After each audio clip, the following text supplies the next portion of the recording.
જય માતાજી, જય માં મોગલ, હર હર મહાદેવ, બાપા સીતારામ। તો કેમ છો બધા મિત્રો? મજામાં ને?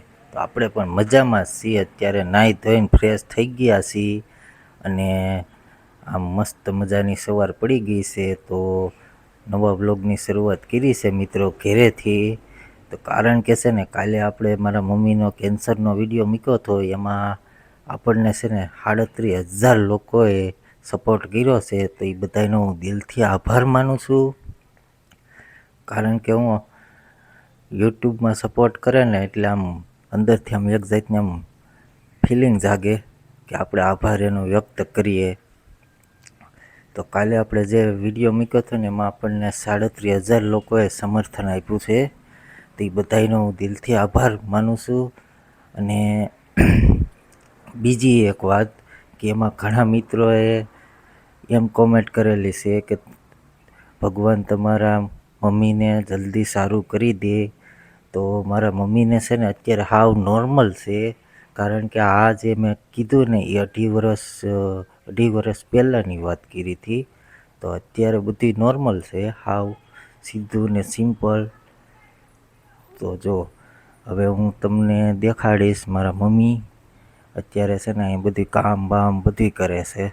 તો જો આ છે મારા મમ્મી।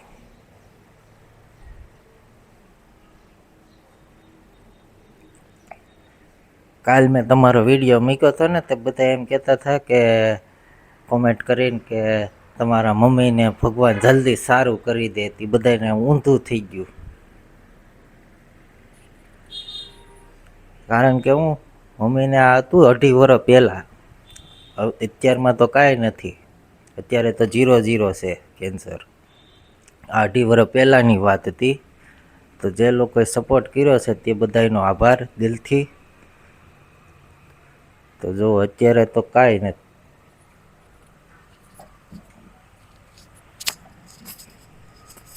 હું કેવો થોડુંક કયો હાલો। પેલા મને હતું પર કઈ 2 વર્ષ પહેલા તે વણ તો મને સારું છે હાવ। અત્યારે કંઈ વાંધો નથી, આખો દી કામ કર્યા કરું, રાંધા કરું, કપડાં ધોવું, વાસણ ઉટકું, બધું કામ કરી નાખું છું, હાલ્યા કરીએ એમને, બીજું શું કરીએ। તો આ વાત છે ને 2.5 વર્ષ પહેલાંની હતી। અત્યારે તો હાવ નોર્મલ છે। તો અત્યારમાં સરસ મજાની રોટલી બનાવી દીધી, ખાઈ લીધી આપણે, કારણ કે છે ને અત્યારે હાવ નોર્મલ છે કા। હવે હાવ સારું છે, કાંઈ મને બીજું કાંઈ તકલીફ નથી।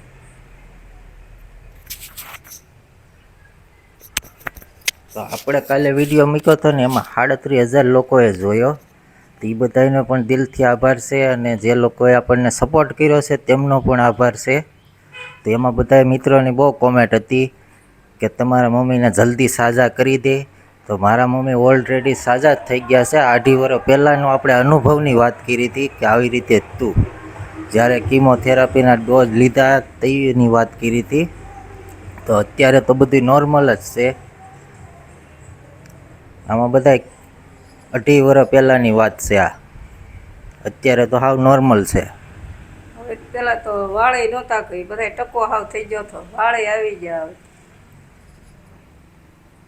તો એ છે ને જો કીમોથેરાપીનો ડોઝ લઈને 2 ડોઝમાં તો કાંઈ ન ખબર પડે, પણ 3જા ડોઝેથી ધીમે ધીમે ખબર પડે। તો એ માથાના વાળ પહેલાં વયા જાય કા।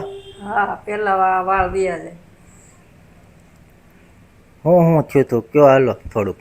તો માથાના વાળ પહેલાં વયા જાય, પછી આપણને ઝાડા કરાવે, બહુ ઝાડા થઈ જાય, આપણને ઓલું ઇન્જેક્શન દે ને પછી તે ઝાડા કરાવે ને પછી આપણને ખાવું ન ભાવે, 8 દી તો કાંઈ ન ભાવે। પછી વળી ધીમે ધીમે અડધી રોટલી ખાવાની થાય તો પાછો ડોઝ લેવા જવાનું થાય। ડોઝ પાછો 20 દિવસે ને 20 દિવસે હો। અહીંયા અમારા ખાંભાથી જુનાગઢ હિમાલય હોસ્પિટલમાં કા। હા, સ્પેશિયલ ઇકો ગાડી બાંધીને જવાનું ડોઝ લેવા, 20 દિવસે ને 20 દિવસે। 20 જમને જવું પડે। એના ડોઝ પાછા કેવા હોય કે આજે તમને આપ્યો ને તો 2 દી પછી 24 કલાક પછી એક ઇન્જેક્શન આવે ભાઈરે, એ પાછું આપણે અહીંયા દવાખાને લેવાનું. સાંભળીને એ ઇન્જેક્શન લઈને પછી જ આમ શરીરને આમ ફેરફાર થવા લાગે, બધે ઝાડા ને એવું કરી દે. પણ પાછું જે રાબેતા મુજબ થાય ને ત્યાં પાછો ડોઝ આવી જાય 20 દિવસે, ત્યાં પાછું જેવું હતું એવું ને એવું. કેટલા મહિના ખાટલામાં રહ્યા હતા તમે? 6 મહિના. 6 મહિના કન્ટિન્યુ ખાટલામાં હતા. એમાં ત્રણ મહિના તો ખાલી છે ને પાઇનેપલનું જ્યુસ જ પીધું, રોટલી કે કાંઈ નહીં. દહીં દહીં દહીં ને પાઇનેપલનું જ્યુસ ને ત્રોફા. આ 3 વસ્તુમાં 3 મહિના કાઢ્યા. તો હવે તમે શું કહો? કેન્સર હોય એને, બધાને કેન્સર આવે તો બધા બી જાય કે કેન્સર છે એટલે પૂરું, તો એને શું કહો? કાંઈ બીવાનું થોડું હોય એમાં, કાંઈ બીવાય નહીં. બી તો આપણને એમ થાય કે રોગ મટે જ નહીં. કાંઈ બીવાનું ન હોય, નામ તેરું નાશ થવાનું જ છે, ઓટોમેટિક સારું થઈ જાય. હવે તો એવી દવા નીકળી છે, પહેલાં તો એવી દવા નથી, માણસ મરી જ જતા. પણ હવે તો દવા છે સારું, થોડું એમ બીવાનું હોય. તો પહેલાં તો છે ને બધા કેન્સરનું નામ સાંભળીને બી જતા કે હવે કેન્સર છે તો પૂરું. હવે એવું કાંઈ નથી.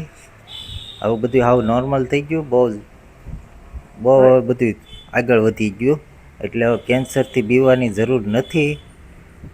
તોય હજી અમારે અહીંયા ગામડામાં છે ને હજી બધા બીવે બહુ.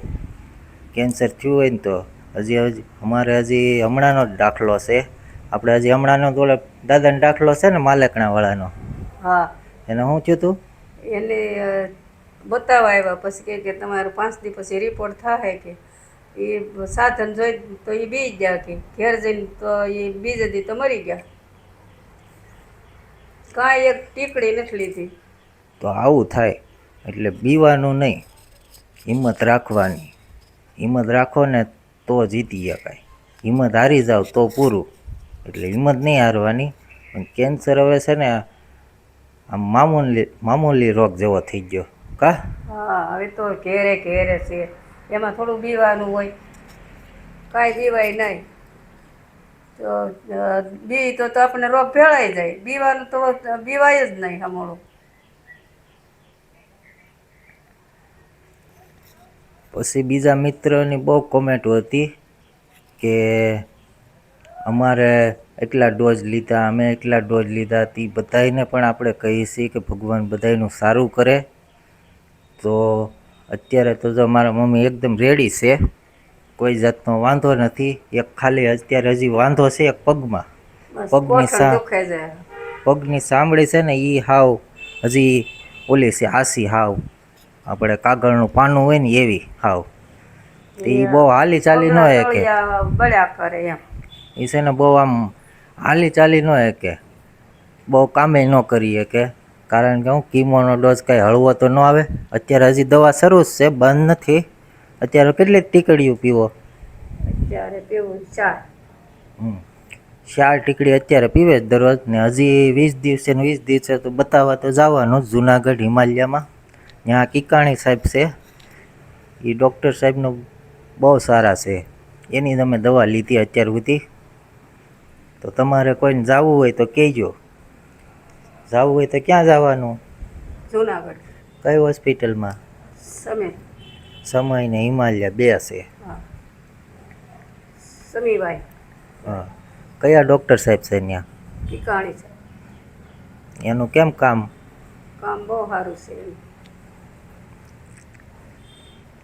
જો કોઈ મિત્રોને કે કેન્સર હોય ને તો જુનાગઢમાં બેસ્ટ હોસ્પિટલ છે.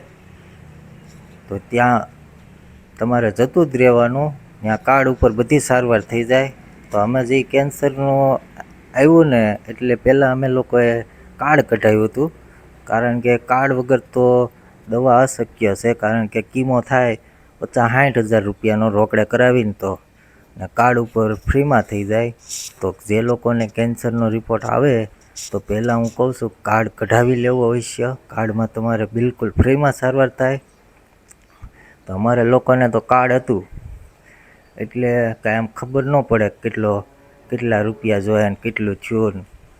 તો કાર્ડ વગર જો હોય ને ટિકિટને તો આપણે ખબર વાપરીએ પડે. ખાતામાં આવી જાય.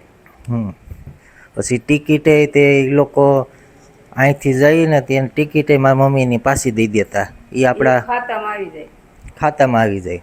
જેટલી ટિકિટના થયા હોય ને એટલા બધા ખાતામાં આવી જાય.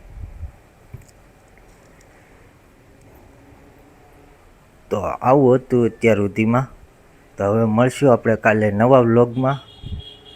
જય માતાજી.